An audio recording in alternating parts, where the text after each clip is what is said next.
their revolts are have already taken place in the history. Okay, how the corporate policies, how their MOUs, multinationals are displacing them. These are the severe issues in our India. Okay, because we are talking about the 10% population which is comprises in our country, and its invisibility in the modern global fictions. Okay, so issues like new globalization, corporatization of the tribal areas, okay, exploitation of the tribal women's, then the state responsibility. Okay, this should be the core area when we speak about the subaltern literature, marginal literature, okay, the literature of the underprivileged people. Okay, so these are the main core issues we should be rechecked from the literature, and we will find this concern in the writings of Paulo Freire, Latin American educationist. We find this concern in the writing of Noam Chomsky, James Patras. Yeah, fine, Manoj. Sum up, Manoj. Yeah, so that's why if the international education is okay, if they are paying attention towards this indigenous issues in India, like the Rajni Kotari, Harsh Mandar, Felix Padel, John Dries, Amartya Sen, Howard Chin, Samir Amin. Okay, so we find the issues of the displacement, dislocation, acculturization of the tribal people in their writing. Then why our Indian writing, who are writers who are writing in English, they can't depict such a real situation. Okay, so after all, our literature shows the face of nation on the global platform. Okay, we are remaining aloof from the main situation and the main topics of literary writing. So there will be no scope for our literature in the world panorama. Okay. Yeah. Thank you, Manoj. Yeah, thank you. Thank you very much, sir. Okay. Yeah. Nice presentation, Manoj sir. Very nice presentation. And I would like to appreciate you for the selection of topic, first of all, depiction of tribals in post-colonialism, because we thought that colonialism means only the thing we find the deviations between the West and the East. That is the only very general terminology we are experiencing while we are thinking about colonialism. But apart from that, we are having that much of suppression even in our land while we are thinking about colonialism. So this topic is a proof for that. I love this topic, and I appreciate you for your more specific approach towards tribal genocide. Tribal genocide. That is a genocide. Yes, sir.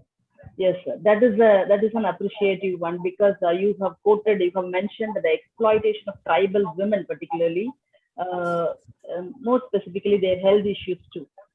In our society, these fellows are neglected people. These fellows are termed as subaltern, people of subaltern, as well as marginalized. Even we have a wonderful movie in recent days too, J Beam, isn't it? Yes, yes. Yes. Yes. That is also a wonderful movie, which is also struggling hard for the rights of all these marginalized people. So I would like to congratulate you and appreciate you for the wonderful choice of title, as well as the paper you have presented is very nice, and appreciate you once, sir. Thank you so much, Manoj sir. Thank you very much, ma'am. Kapil sir, thank you very much for giving me this opportunity. Okay, Manoj. And then I would like to call upon Dr. Pooja Lakshman Swami, ma'am. Yes, ma'am, I'm here. I'll share the screen initially. Yeah, please. Yes. The participants kindly make a note of every presentation, and then if you have any queries, kindly put it in the chat box.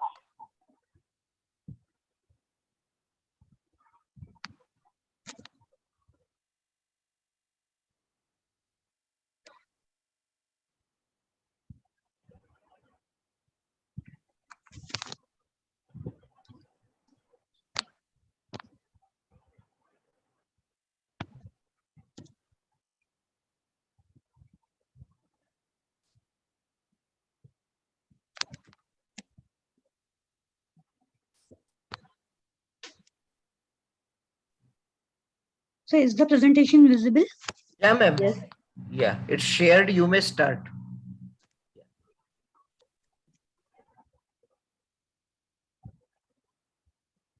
Ma'am, you can begin now. Yeah, ma'am.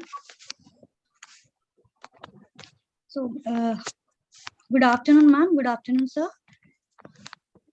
I'm Dr. Pooja Swami from Department of English, Islip College, Nagpur. So,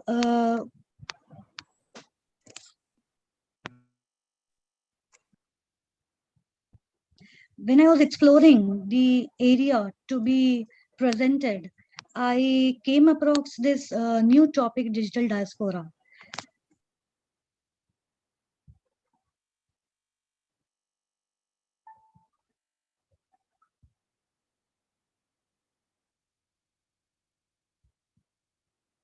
Pooja, ma'am. Kindly unmute, ma'am.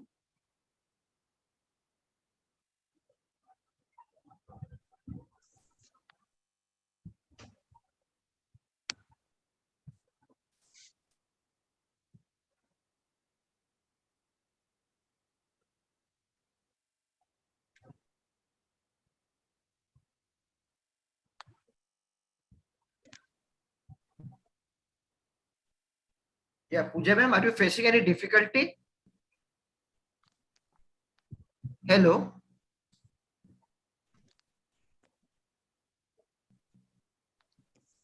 Pooja, ma'am.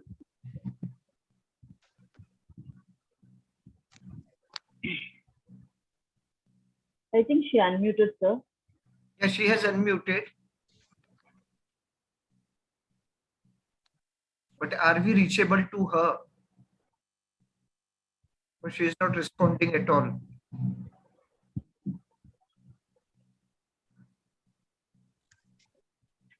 Hello, Pooja ma'am. So, I think I'm losing connection in between. Okay. Hello, am I audible? Yeah, you are audible. Yes, now you are audible, ma'am. No problem. Take it easy.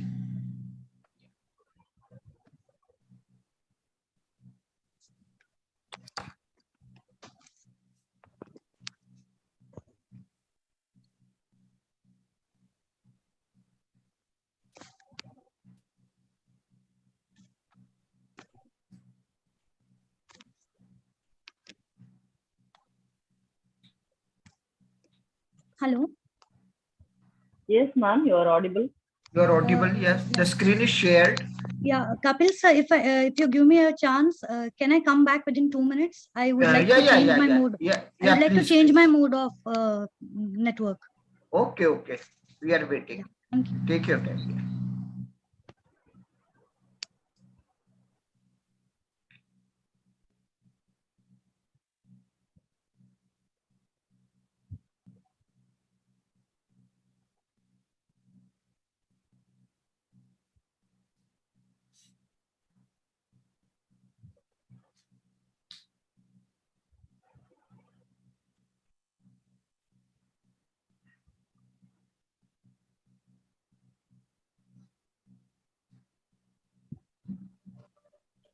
Kapil sir Yeah. Hello sir Yeah. Sir doctor Rupesh बात कर रहा हूँ Who's this? Doctor Rupesh हाँ रुपेश बोलो. हाँ sir I Yeah. Could not manage to prepare my PPT अच्छा, will do. You can make a presentation without PPT.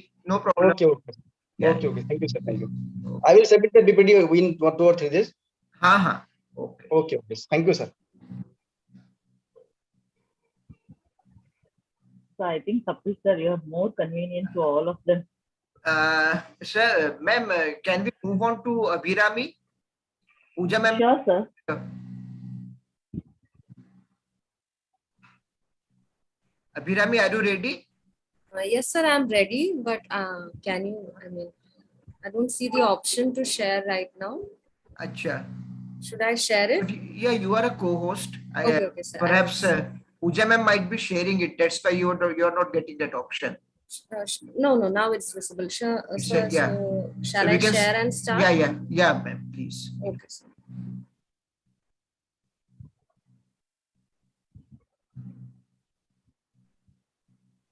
Is my screen visible to everyone? Yes. Good afternoon, everyone. I am Abhirami George from Hislop College.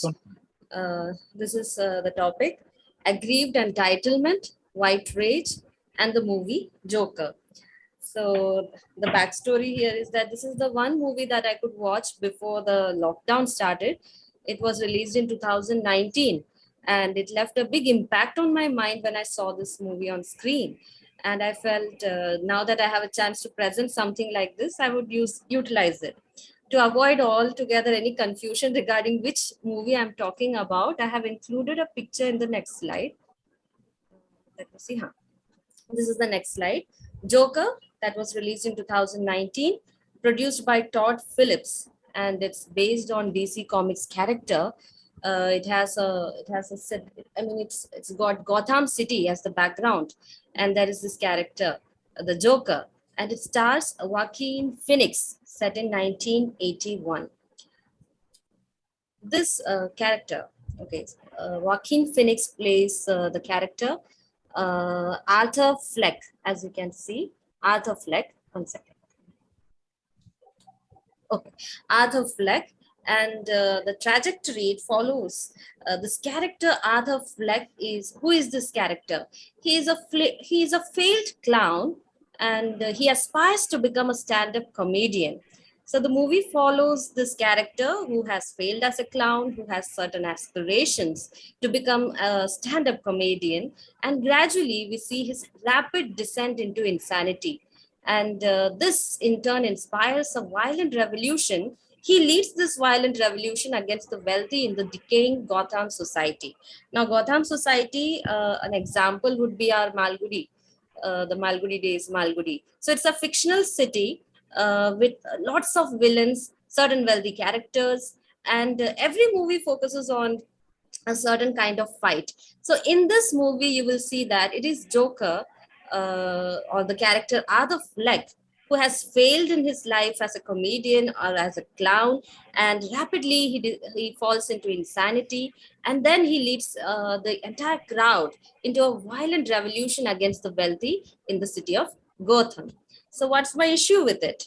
As you can see in the title, white rage and aggrieved entitlement. That's what I have focused here in this movie. So what is this white rage and aggrieved entitlement? If you have seen the movie, you can see that a person, a normal person, the way he was, Arthur Fleck, he rapidly changes into the scary clown version. And what drives him into this change is his white rage and aggrieved entitlement. So what is this white rage or what is this aggrieved entitlement?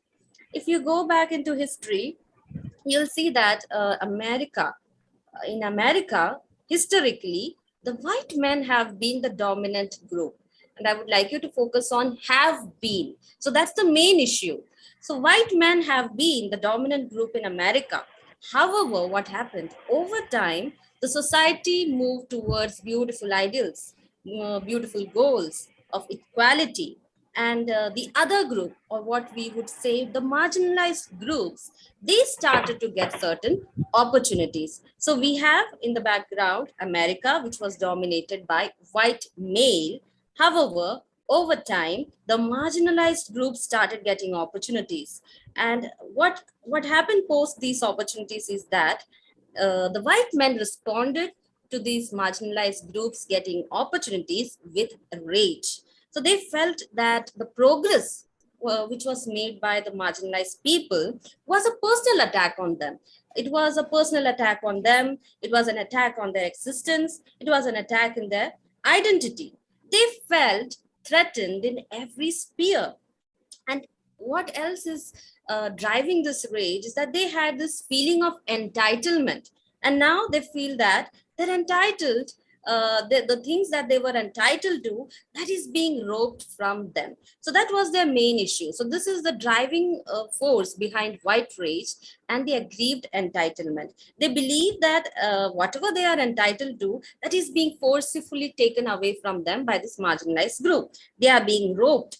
And even though this theory is based on the white men, if once you pay attention to certain things, you will discover that once you understand this definition of rage and entitlement, you will start seeing this response in every country in one way or the other. You will kind of see certain reactions and responses, which is not simply limited to white men. So you will see the questions like, why is this woman stealing my opportunity? Why is my opportunity being stolen by certain people? So whenever you hear such questions, you have to realize that it is always backed by certain rage and certain entitlement. Am I still audible? Yeah, you are. Who's there? You're audible, ma'am. Oh, Nitesh so Delhande. I'm moving on to the next slide. Just a minute. Right. Yeah, Nitesh Nitesh, Delhande. Nitish, This Mr. one is Nitish, Nitesh. kindly mute yourself. So could you mute yourself, Nitish Chalande, sir? Yeah, I'm unable to do that. Don't know why. Nitesh. Yeah, sir, I mute him. Okay. Okay, so in this slide, I have presented one tiny comic. It's not just to make light of the situation, it's just to give you a clear understanding. So here, this is what an aggrieved entitlement would look like in a person. You can see there is a bench, there's clearly plenty of space. A man, in fact, a white male, he's sitting there in one corner and he's approached by this other person. Now, if you observe this other person, you will first of all observe that this is a person of color, what we will call POC, person of color. Along with that, to add insult to his injury, he's this person, it's also a woman. So it's this white man sitting on a bench is approached by a black woman, and she says that, I think I deserve to sit on this bench too. So I don't know where the insult is. If you can see, there is a bench with plenty of space, and it has got one occupant, which is this white man. But however, look at his reaction. His reaction is, of course, exaggeration. And this is what the common feeling of entitlement is all about. He says, oh my God, I have been pushed off. There is no room for me on my bench anymore. So look at the word, my has been highlighted. That is this feeling of entitlement. He feels that he alone is the sole owner of a bench, and he does not want any other person to have a space in that bench. And this person, this injury, this insult comes only when it is from a marginalized group, such as a woman or a person of color. So this is what this comic strip is about. Moving ahead, Joker, coming back to Joker and the issue with Joker. So Todd Phillips is the person who has directed this movie, and he's also the person who has directed a series of movies called The Hangover. And in one of his interviews in 2019, which was an interview leading up to the release of Joker, he made this comment, and that's an entitled comment that he made. Woke culture has ruined comedy. So this is that comment. And if you look at this comment, it would be a perfect example of an aggrieved entitlement. Now, to get that, what we need to do, we can simply break apart this quote, and what he's trying to say, or what this quote actually means, is that the marginalized groups have started writing their own films, have started criticizing the ones that discriminated against them. So I quit. You ruined it. Comedy is over. So in a way, his grief is not at the end of the comedy, but rather the fact that the marginalized people who were discriminated, even if you take his example of Hangover movies, he was making fun of certain sections of society. But now the society is giving enough space for such people to voice their opinion, and that is hurting his sense of comedy. So basically, it's his white rage. He says that I quit and you have ruined comedy. Comedy is over. So this is a perfect example of his aggrieved entitlement. And this is the person who is directing this movie, Joker. So let's move back to Joker, the movie Joker. So what's the problem? What's the issue with such movies? Is that often, did I skip anything? No. Often these movies, they have commentary. The purpose of it, the purpose of it is that they provide a commentary on certain structures.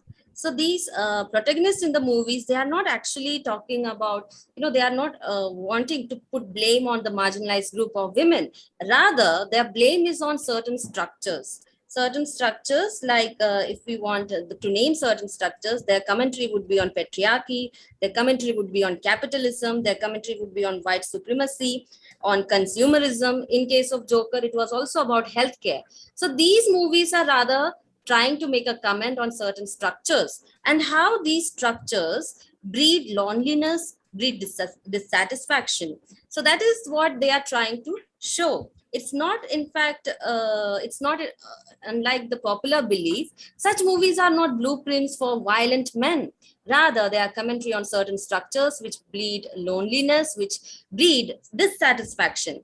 And these movies, they don't aim to blame women or the marginalized groups. However, the underlying issue is that such movies, they lean on violence and rage.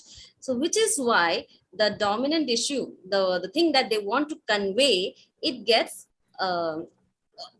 overshadowed by the extreme violence and rage that is presented in such movies.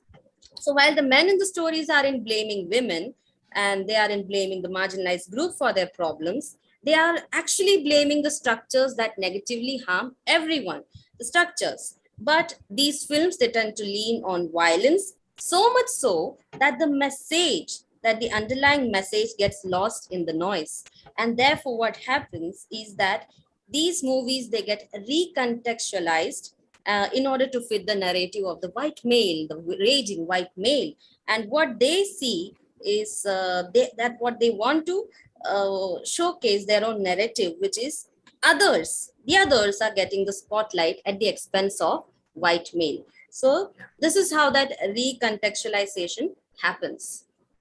Now, if you want to see, these are certain what I would say components, or if components of such kind of movies, the movies that lead to white rage, white male rage and all. These are some common components that you will see in such kind of movies. First, there would be one young white male. Now, he is the dominant character, he is the main character, and of course, he would always be a social outcast. He has to be a social outcast. And then the most important thing, or rather the funny thing, is that he sees himself as a hero, and his rage, his grief is that no one else is recognizing that he is the hero. So he sees himself as the unrecognized hero. And the emotion that comes with this is that he'll show this other people that I am the hero. The third component is the most important one, rather. It's that he has this anti-society issue. He has an issue, or he has got some trouble with the world, trouble with the society. And usually this portion of the movie is the most valid one, because this character presents the most valid points regarding any kind of structure, be it capitalism, be it consumerism. Abhirami, it's getting too long. Okay, sir. I'll come to the end. So these are certain points which can use to find such movies. And I'll come directly to the crux of the issue. Why is it easy for such men to blame the marginalized, the women and the minority group? It is because rather, even when the movies are making comments about class and oppressive structures, it's very hard to fight against an invisible structure. What is invisible? Patriarchy is invisible. Consumerism is invisible. What is easy? It is easy to blame the soft target. And in this case, it can be a woman, it can be marginalized group. So they find it very hard to go against the invisible structure. And therefore, they take the easy route out and they blame such soft targets. And ultimately, these movies, now if we want to come to a conclusion, the problem with such movies is that while it's a commentary on class, healthcare, the problem is that in a way they justify this white male rage. And if you even take the example of Joker, what you will see, the end scene in the riot, it's overwhelmingly white. It is this one dominant white male leading all the other white males. There is no person of color in that final scene. And a movie which claims to be about fixing the society for the greater good is rather self-serving. And we come to this end where we see that the situation is right back where we started, where what is it? It's that a white man is holding all the power.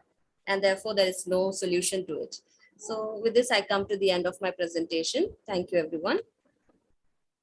Thank you, Abhirami ma'am. Thank you for your presentation, and you did very well also.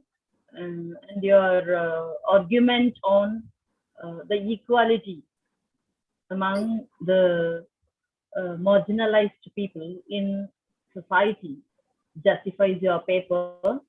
And then your presentation is also good. The way you compare the deviation between the white and the black people through the movie Joker is awesome, and your comparison is also good, and your presentation is awesome. It should be an applausible one, ma'am. Thank you, ma'am. Thank you so much. Particularly the way you picturizes the thing to deviate the color of the people and their importance in the society. That is very useful to understand the position in the society, as well as being a citizen of India, how much response we should have to identify ourselves in the position where we are. So thank you, Abhirami ma'am. And then Pooja ma'am, are you ready now? Thank you, ma'am. Yes, ma'am. I'm very much there. Thank you for being so patient with me. Thank you so much. Yes. Shall I share the screen, please? Yes, ma'am.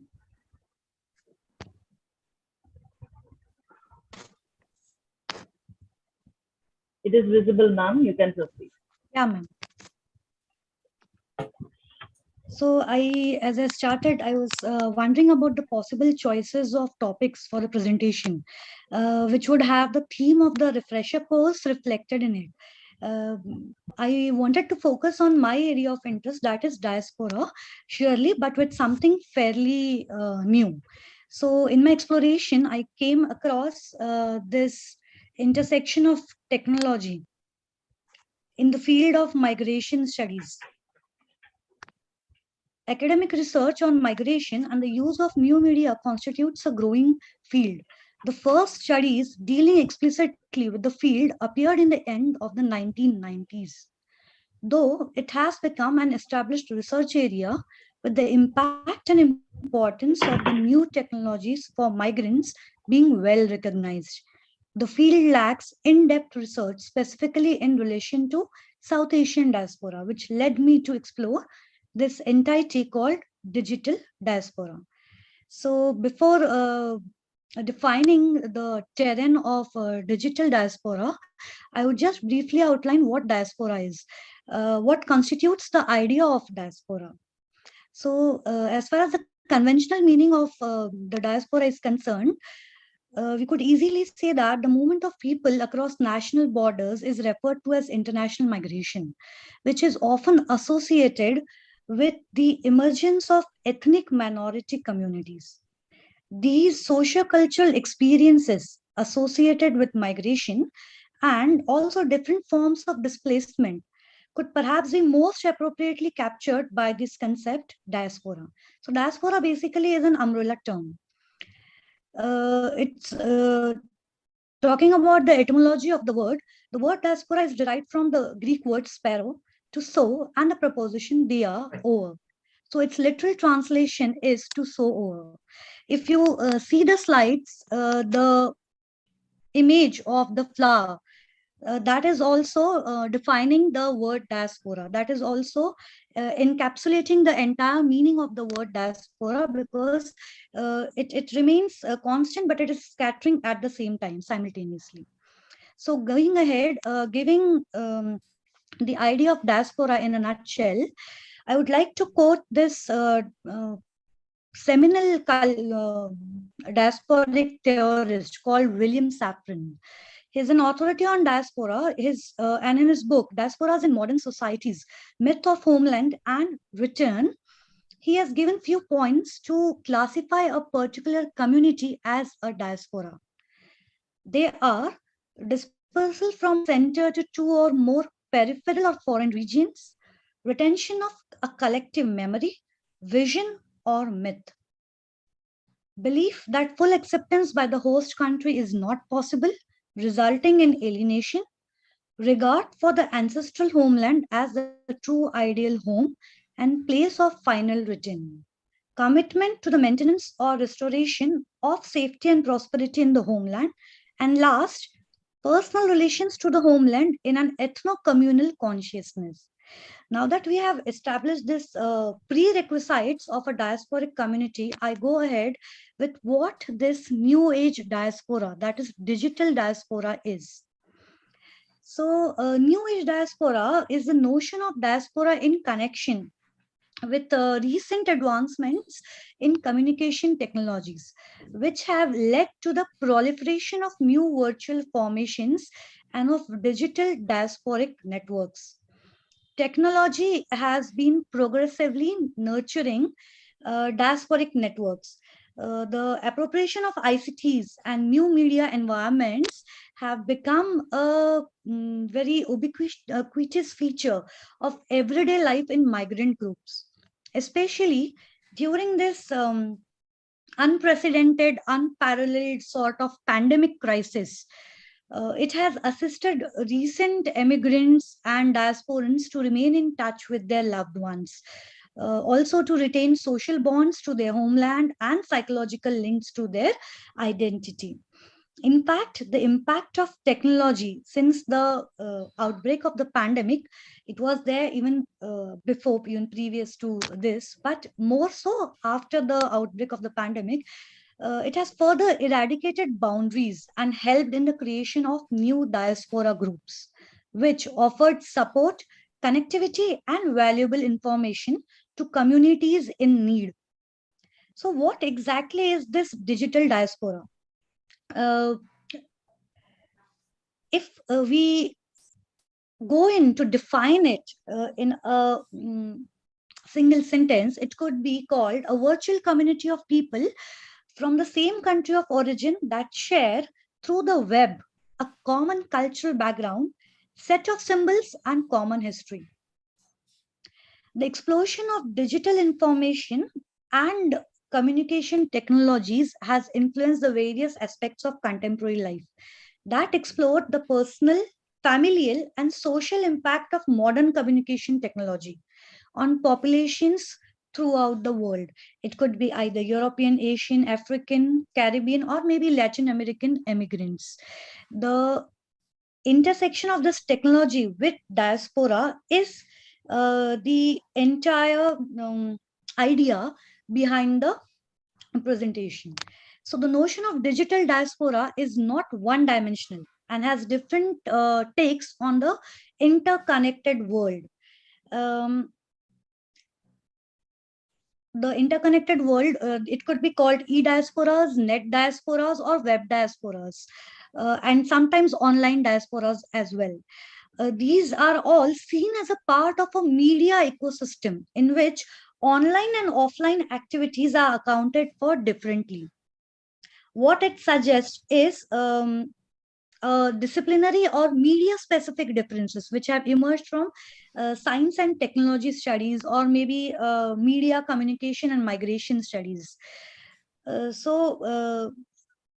Though this new sort of meaning has been evolving since last decade or so, it does not mean that the old notion of diaspora has been superseded or replaced by new digital diasporas, but that digital formations facilitate and transform the possibilities for diasporic affiliations. On the contrary, it focuses on the digital migrants as connected users and therefore as participants in social media platforms, enhancing and diversifying the role, impact, and sustainability of diasporic connections. So, going ahead, I would like to show two maps. The conventional cartography of maps and boundaries have been redefined with this digitalization of diaspora, as it's seen in the two images. The previous one, I'm going back again, it's the one being the typical map portraying the flow of movement, and this one is a digital map, right? So,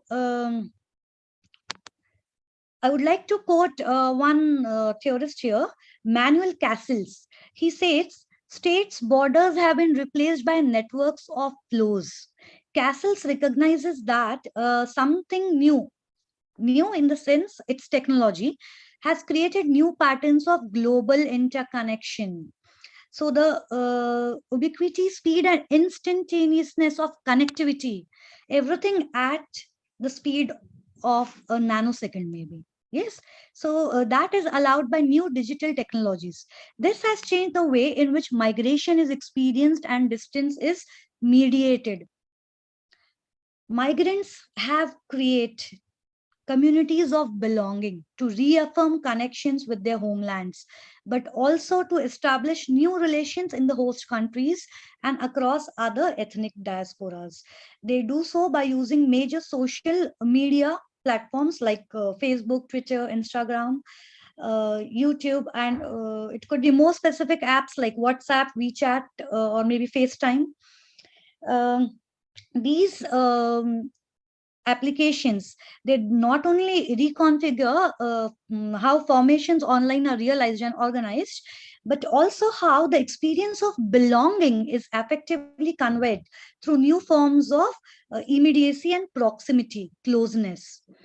So what is actually happening is this evolution of digital diaspora is creating a sort of a digital community. So we go on to this idea, we go on to this notion of nation as network.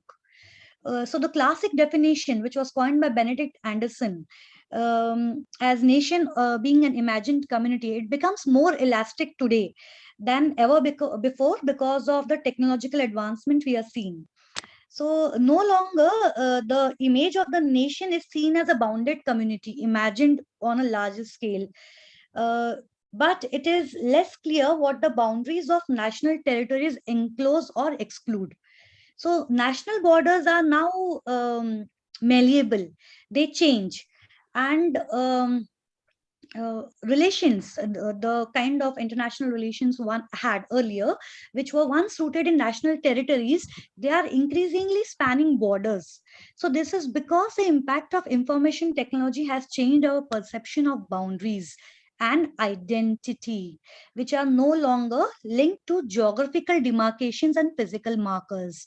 I am quoting a theorist called Bernal here, wherein he says it is more apt to think of nations as networks. So these communities of belongings, so I'm so sorry, this communities of belonging doesn't necessarily create a rift between the host culture and the native land. Inversely, it is inculcating the idea of a fluid identity. Digital diaspora becomes even more relevant as it allows for bonding, which means the strengthening of ethnic ties or maybe bridging, assimilating by reaching out to other communities. So digital media changed what diaspora meant for people as well as nations. For example, Slavs, Yugoslavian people who had formed the first online nation. It was called Cyber Yugoslavia. More specific notions such as ye diasporas are studied in relation to young migrants and the way they construct communities of belonging online. There are a few more examples like beach diasporas. They refer to communities that became diasporas without crossing international borders. For example, the Russian speakers living in post-Soviet republics after the collapse of the Soviet Union, or maybe minorities in Greece who never left Turkey, but they are Greek citizens following the formation of a new nation. So, unlike other communities living outside a particular nation, a particular nation they belong to, these people had never left officially, but they are part of the digital diaspora. So going ahead to my conclusion, migrants and refugees definitely experienced disjuncture despite their new digital connectedness. And one could say that digitality is not to be seen as disconnected from reality, but as a continuity between online and offline worlds. Nonetheless, digital diasporas provide new possible cartographies to map the self in relation to increasingly complex patterns of globalization and localization, avoiding closures and the negative effects of identity politics. Thank you. So I Thank you.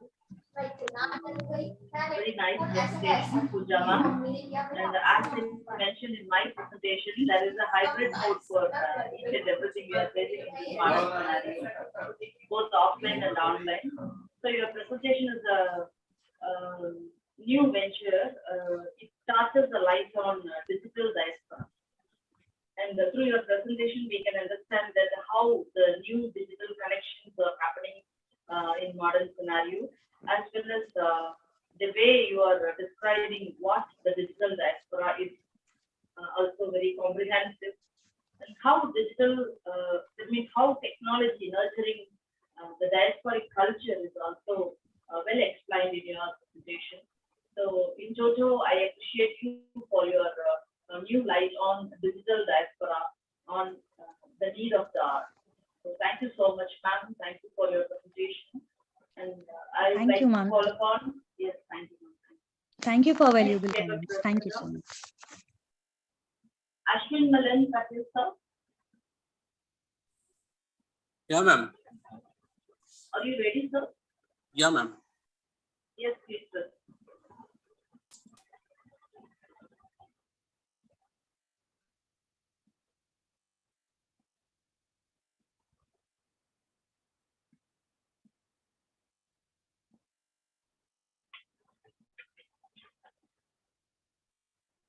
Is my screen visible, ma'am? Yes, sir. No, Ashwin, it's not visible. You are sure. Now you are sharing. You haven't shared the year. Is it visible now, ma'am? No, sir, your image is visible. No, I think. Didn't see you. Just a minute, Ashwin. You are not co-host. You are not Okay, a co-host. I think instead of you, has made Swapnil co-host. Probably. Yeah, Sir, please, he's a Ashwin, host, sir. sorry for that. I don't. Now he is. I think Suman ma'am should be there, na? Can I do that? I'll try. Where is Ashwin?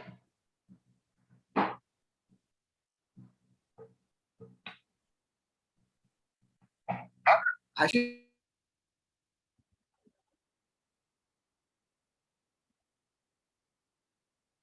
He's not there in the list.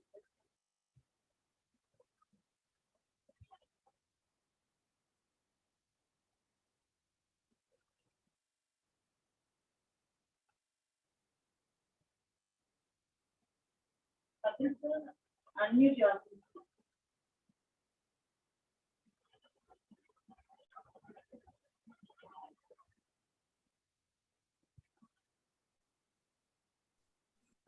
Am I audible, sir? Sir, you are audible. Kindly share your screen. Yeah, ma'am.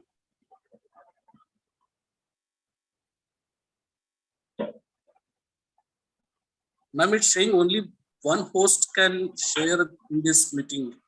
Someone else has already shared his screen, I guess. Just a minute. Ashwin, Ashwin will be making presentation, na? Yeah. Ashwin, co-host now. Can I share my screen, sir? Yeah, you can share. Yeah.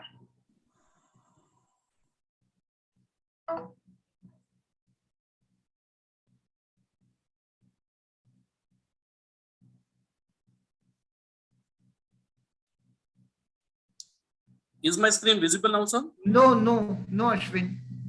Actually, I have saved my presentation in my cell phone only, sir. So that's why I'm encountering some problem. I don't have a lappy with me. How to share it? Well, you even through cell phone you can share the screen, no problem. So there is an option. Share screen.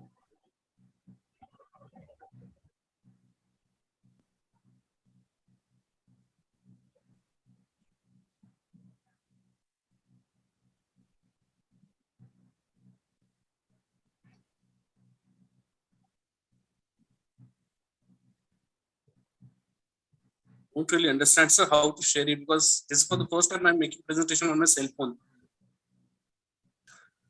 Probably. So that is the symbol share. Screen share is the option over there. When I start it.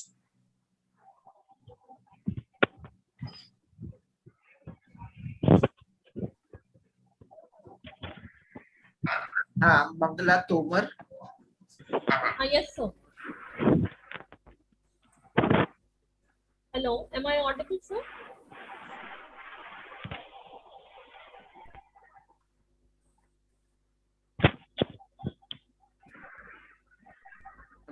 Yeah, Tomar madam, you are a co-host. You can go ahead. Yes. Ashwin will come back to you, Ashwin. Okay, sir. Yeah. Shall I share my screen, sir? Yeah, please. Yeah, please.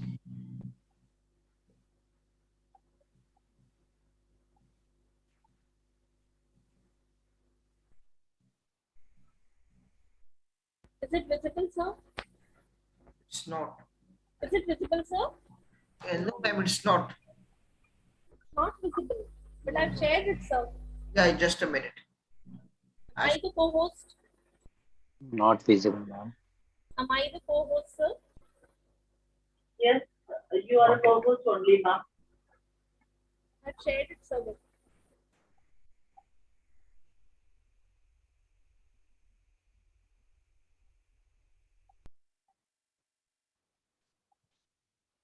Hello? Ma'am? I have shared my screen, ma'am. No, ma'am, your screen is not visible. It's not visible. Now only you Just, have. yeah, it is visible Yes, now. it is visible. Yeah.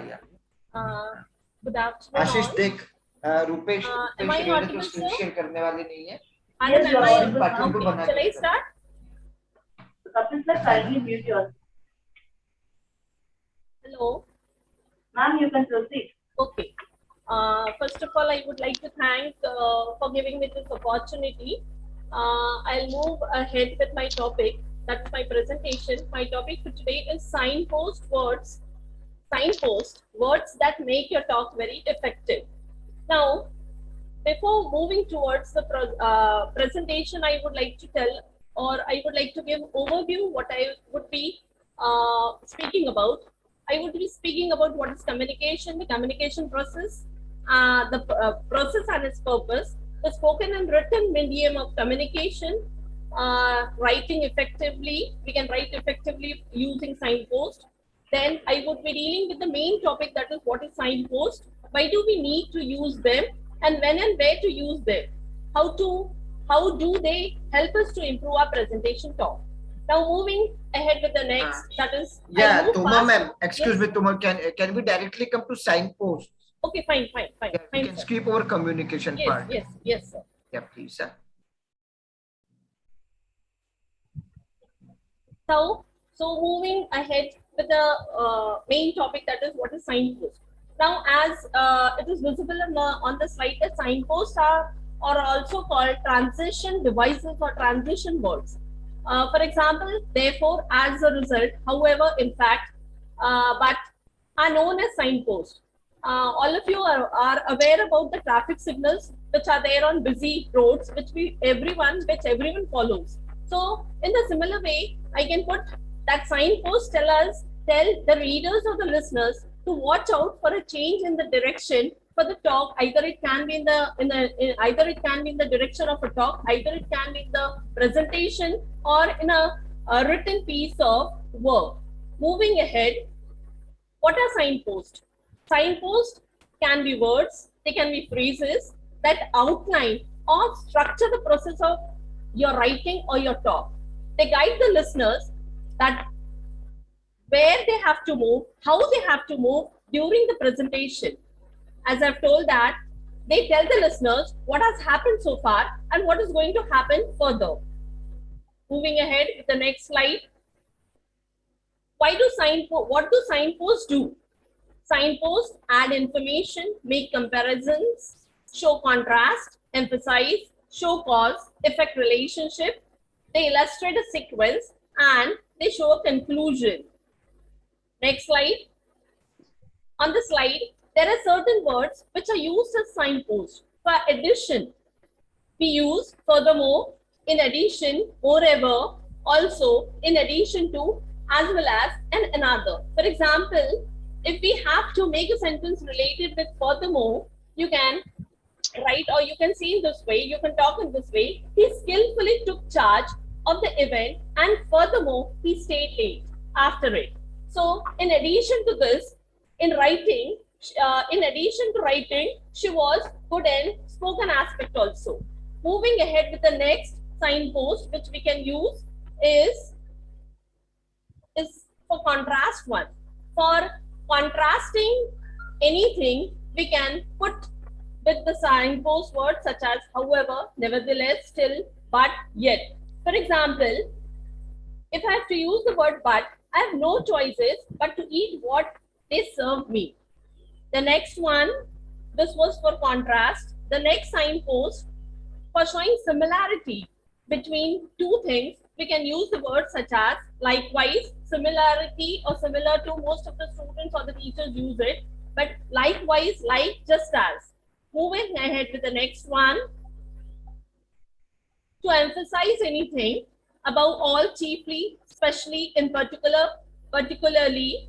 And the last one is, the last one, for concluding, we can use in conclusion, to conclude, to sum up, or summing up. So this is an exercise here which has, generally with roti we use the word sabji, with pizza we use the word burger. So roti sabji is healthy. However, there's a comparison. However, young people prefer pizza and burger. So these are the words which we can use it for making our presentation more effectively. We can say that if you want to entice or hook up your audience with certain for a certain period of time, you should use such things. Yesterday, when Professor Shubhashri Mukherjee Madam gave her presentation, she has concentrated, or she has told us that it is upon the English teachers who should take the initiative for making the students motivated. It is the teacher who can make a student motivated and lead a student towards the path. She is the guider, she is the role player. So, taking that into consideration, I thought of taking this topic, that for making a presentation more effectively, or to compel your audience to keep listening, there are different words, that is signposts, which should be used so that you can make your presentation more appealing and effective. Thank you, everybody. Yes, thank you, ma'am. Tomer ma'am, thank you so much. And your presentation is good. And you have presented how the language is used in real life context when the situation arises with the multifaceted level. And that is very interesting. And the way you list out the registral variety is also interesting and motivating to the students who are in need of students who are in thirst of doing research on ELT, that means English language teaching. So this presentation of yours motivates everyone to do any task on language with an ease. Thank you, ma'am. Thank you, Tomer ma'am. Ashwin sir, are you ready now?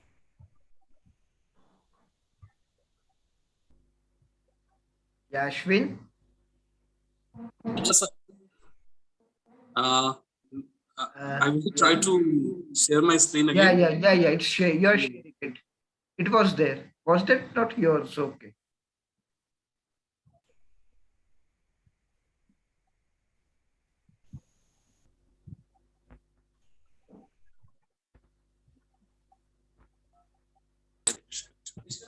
Disconnect हो गया ना?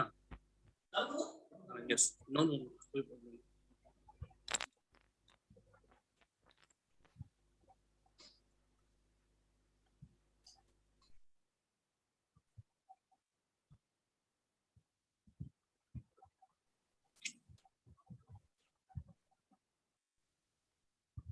Am I audible, sir? Yeah, you are audible. You are audible, sir. You are audible. Yeah.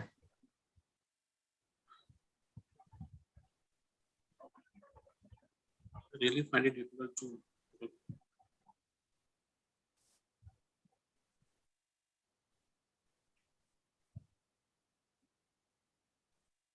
Are you shifting over to some other source, Ashwin? Yeah, I'm trying to access it from my Google Drive, sir. But again, I'm encountering some technical issue. Can I make a presentation and later on I will just submit my Yeah, PPT? will do. Yes, You sir, can yes, you can do that. present. Yeah. Yeah, that will be more feasible, I guess. Done. Yeah.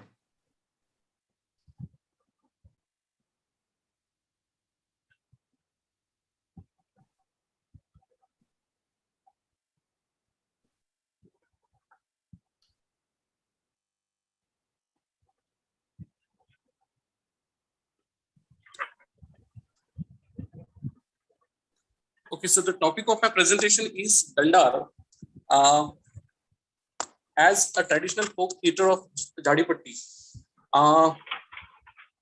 When I was a child, actually, what actually made me choose this particular topic for a presentation is that, while I was a child, at that point of time, black and white TV was the only source of entertainment for us, and at that point of time, uh, uh, the choice of channels was very limited. At that point of time, we could access just DD1, that is Doordarshan, and uh, uh, DD News. So at that point of time, as the choice was very limited, we had to watch what was served on that particular idiot box. So during that time, I came across one particular form of a folk theater, and that is popularly called as Dandar. So that was my first connection with this particular folk theater form, Dandar. And later on, when I was appointed here in Sadakarjuni as an assistant professor in 2014, that time I got an opportunity to witness this folkloric form or the form of traditional folk theater in person.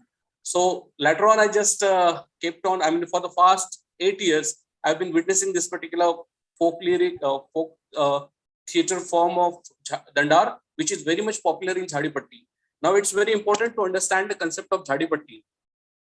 My the major components of my uh, presentation focuses on what is Jadipatti, then what is Dandar, then what are the concepts, what is the concept of Dandar, what are the themes which are exploited in the folkloric theatre like Dandar, then its types, its etymology, its history, influences, and what is the present scenario of this folkloric theatre form, Dandar.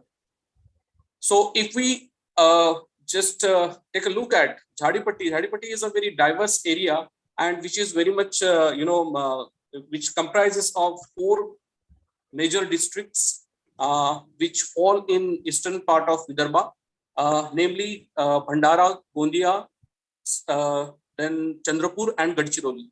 So this particular area is very much rich in its folkloric tradition, and all these people have been, preserving and conserving all those folkloric forms for last so many generations. So Jadipatti is that particular area which is somewhere between these 4 districts. So it's very much rich in its folkloric traditions, and Jadipatti theatre has actually got a distinctive recognition on national level, and in fact, it is looked upon as a parallel theatrical movement that is called as Jadipatti theatre. People nowadays know a lot about this particular thing, and people are very much excited to watch those theatrical performances performed in Jadipatti theatre. So among these folkloric forms, Dandar stands distinctive, and Dandar is actually, if we just take a look at its etymology, we will come to know that Dandar comprises of Dand and R, or Danda plus Dar. So etymologically speaking, if we just try to understand the meaning of word dand. Dand means somewhat you can say punishment, or it can somewhere even say a wooden stick. So and dar in Jharipatti language, we call a branch of a tree as dar. So it's a combination of dand and dar. It is called as dandar only because it is, I mean, those performers who perform in dandar, they carry a stick, a wooden stick, which is beautifully engraved, and they hold that stick and they tap the stick of other performance, and that's why this particular form is called as dandar. And a very if we just take a look at silent features of this dandar, we come to know that as we used to have good-looking men disguised as women in Shakespearean dramas, in falling on the same line here in dandar also, we don't find female characters. Those female characters are mostly played by beautiful-looking, gorgeous-looking boys or male, and they somewhere move around on the stage acting as a female.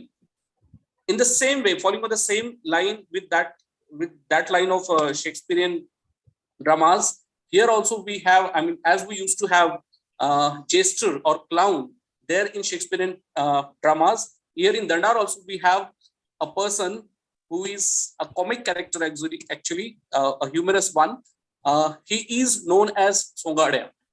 Songada is a person who actually dresses himself to be in a very funny way, and he ties the bride is best from here to there on the stage, trying to make the audience laugh. So he is a very distinctive character in all the characters. If we take a look at major characters in dandar, we come to know that there is Sutradhar, who comes mostly from the very prestigious stratum of the society, and he is a very chief character. He is a main character in the entire dandar. Under his guidance, under his authority, the entire dandar is performed. Then we have clown or jester, who is in Jharipatti language called as Songada, who acts as a comic character in that dandar, and he tries to make people laugh. If we just take a look at the themes of this dandar, then we will come to know that all these mostly draw on the folkloric tales, folkloric songs, and even some of the scriptures, religious scriptures like Mahabharata and Ramayana.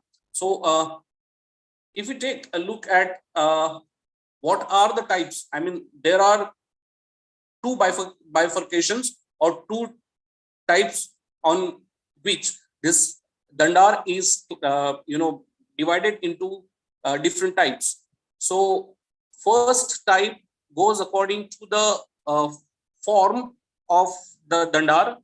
So the first form, the first type of this dandar is Bhadke dandar, and another one is Prasangi dandar. Now, Bhadke dandar is that particular dandar which is performed by the tribals like Bhil, Gond, Kolam, all these kind of tribes. And this particular dandar is not considered to be the pure form of dandar. They hold sticks, which is actually called as, and which is popularly known in Jharipatti language as tipri. They hold tipris in both the hands, and they go on begging alms for them, or what is actually popularly known in Jharipatti language as bojara. They go on asking for bojara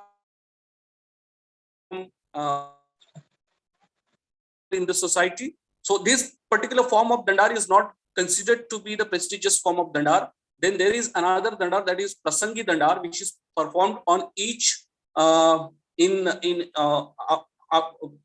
each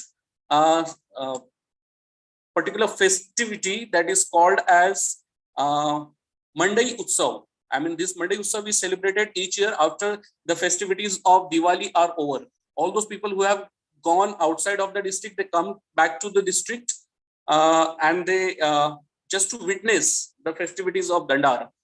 So this particular Prasangi Dandar is considered to be the pure form of Dandar, and it is performed on the occasion of Mandai Utsav.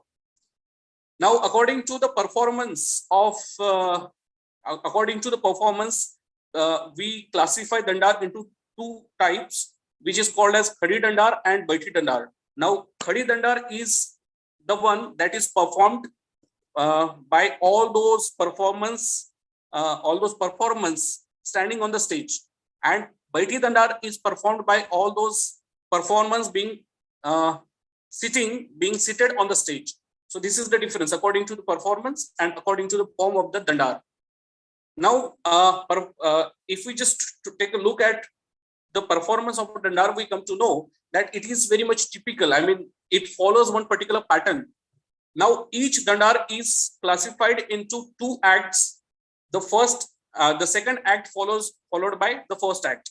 Now, in the first act, there is the singing of Gan. Gan means what? A kind of a prayer to the God, Lord Ganesha. We have to start any good thing. We have to offer a prayer to Lord Ganesha. So in this way, I mean, following on that particular line, this Dandar always begins with singing of Gan. Gan means a kind of a prayer in praise of Lord Ganesha. Then it is again followed by Gaudan. Gaudan means, kind of a dance which is performed by Gopikas and Lord Krishna. So after, I mean, the first act comprises of Gan and Gaudan only. Now it is followed by second act. Now in the second act, Songada, who is considered to be the jester, he comes and he tries to make people laugh.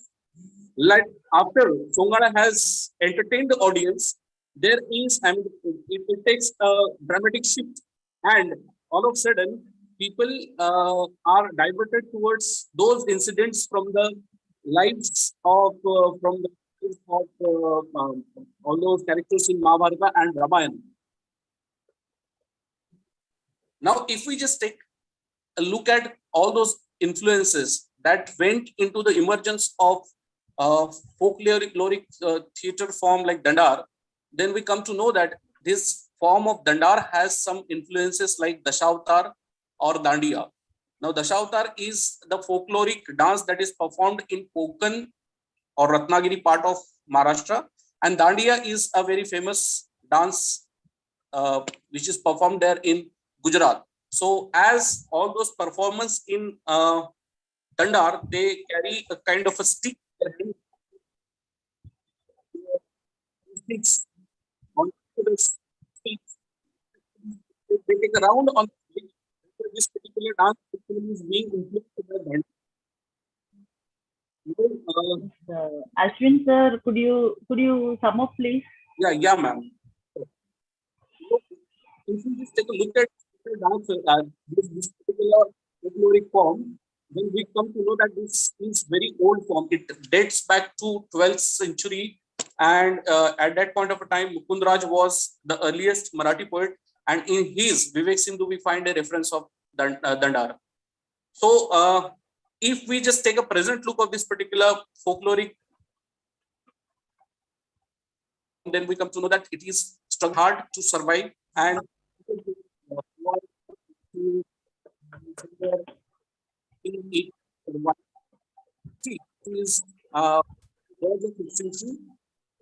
is very confined to the 4 districts of Hadipatti. Probably, I can say, if it's not given a name, then it is possible that probably those groups who are performing this particular Dandar might prove to be the last generation who will be somewhere doing some contribution in terms of Dandar. So probably it is possible, if it's not given patronage, future generations will somewhere lose to witness, or will be unfortunate to witness the very beautiful and distinctive theater form like Dandar. So that's it. That's all I have in this presentation. I just wanted to make you acquainted with something new. And I guess many of you must not be knowing this particular theatrical form, Danda. So thank you so much, ma'am. Yes, thank you, Ashwin sir. Thank you. You are absolutely true that we don't know what is Dandar and its varieties.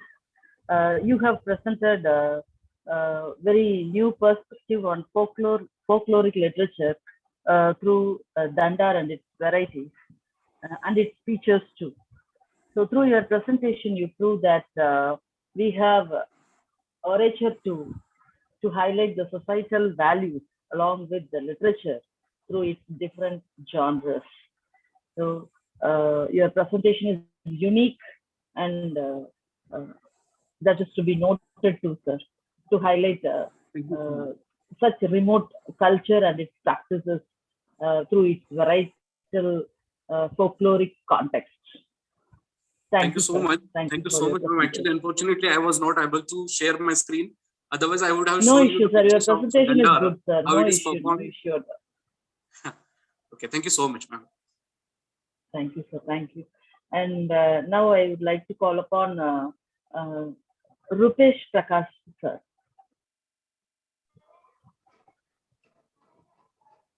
Start, ma'am. Shall I start? Yes, sir. So, yes, thank you, ma'am. Today's my topic of presentation is madness of Hamlet is real or fiend. So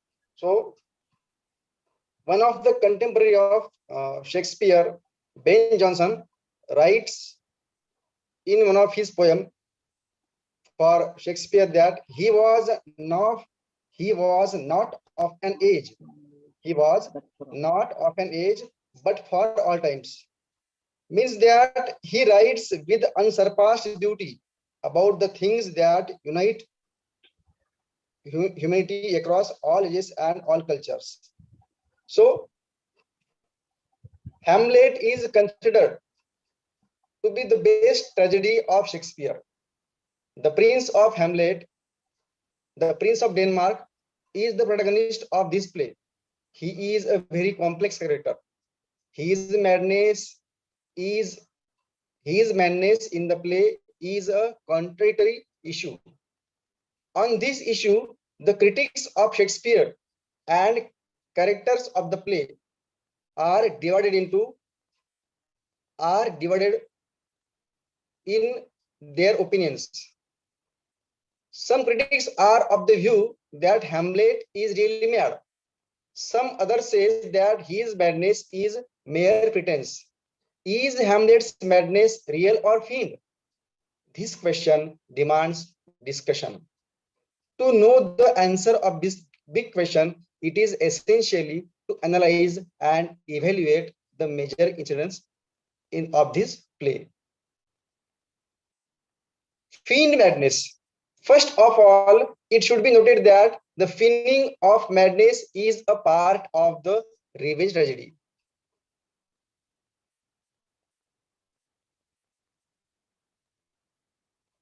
In Hamlet, Shakespeare maintains this conviction.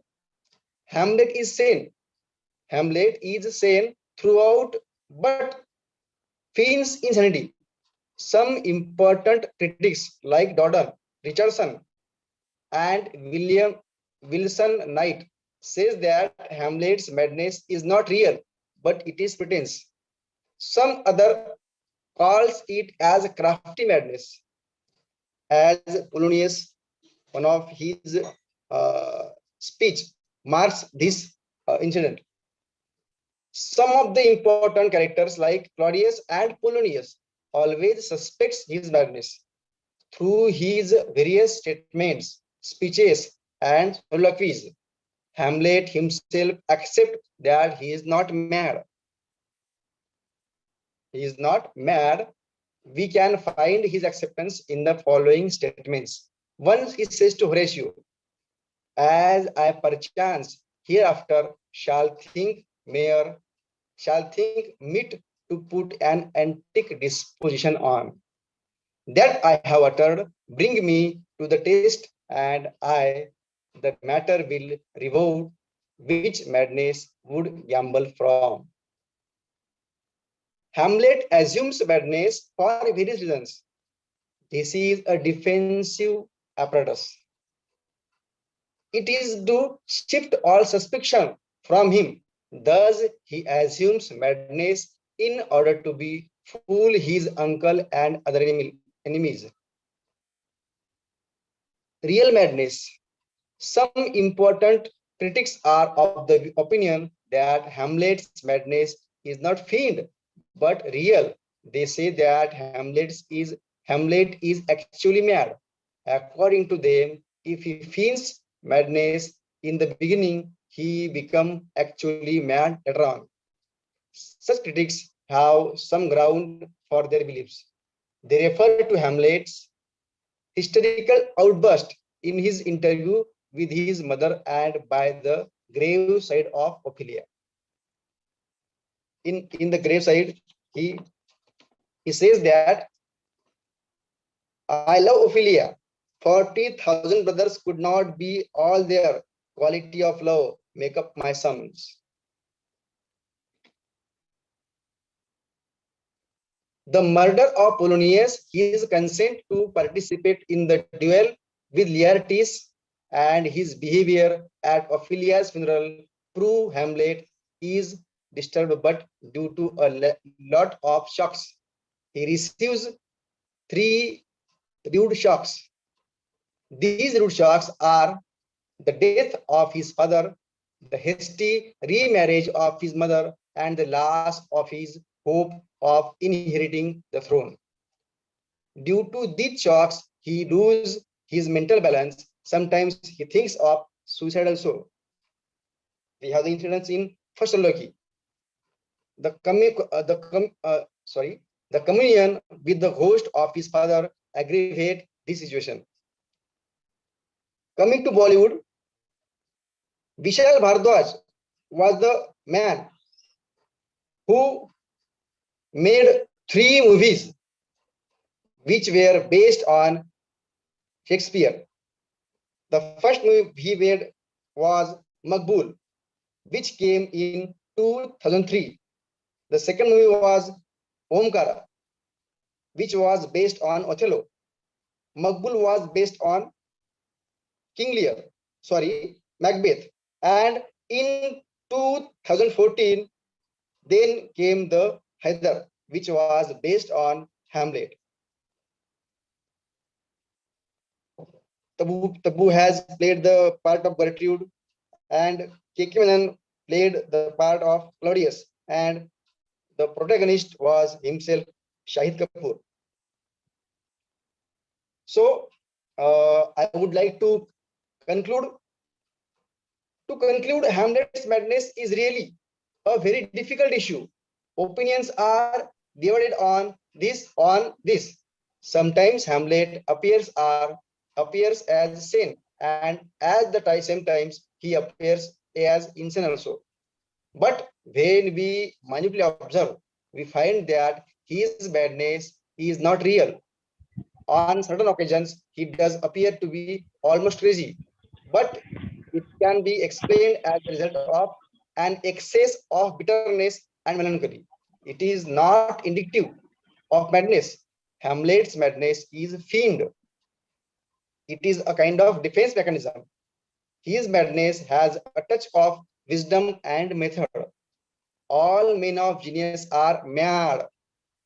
All men of genius are mad, and Hamlet is mad only because he is a genius.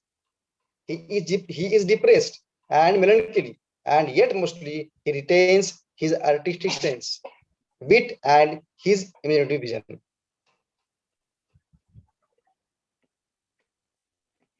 Okay, ma'am. Thank you, ma'am. sir. Thank you. You just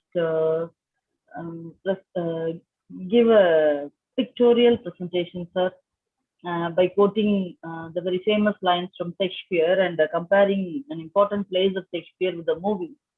Thank you, ma'am. And your analysis is good, and your presentation is also too good. Thank you. That seems to be a pictorial one, sir. Though you didn't get Thank you. PPT presentation. Your oral presentation is also a pictorial one. Thank you, ma'am. Thank you, sir. Yeah. Thank you.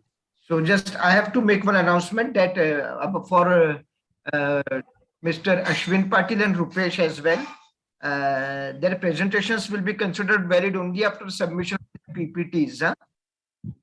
You have to submit it on Okay, sir. Okay, sir. Okay. the Google Classroom. Yeah. Okay. Okay. Yes. Yes, sir. Okay.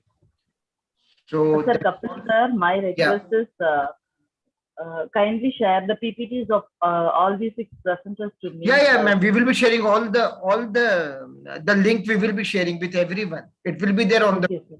Yeah. Okay, sir. Thank you. Because the title, some titles are very unique, sir. That's why I'm asking. Yeah. Sure, ma'am. We will. All the presentations of resource person will be shared, and even these presentations will be shared. Okay, sir. Thank you. So, And then thank you so much, sir, for giving me this. No, ma'am. opportunity. In fact, it's just the other way around. We should thank you for sparing 2 days for us.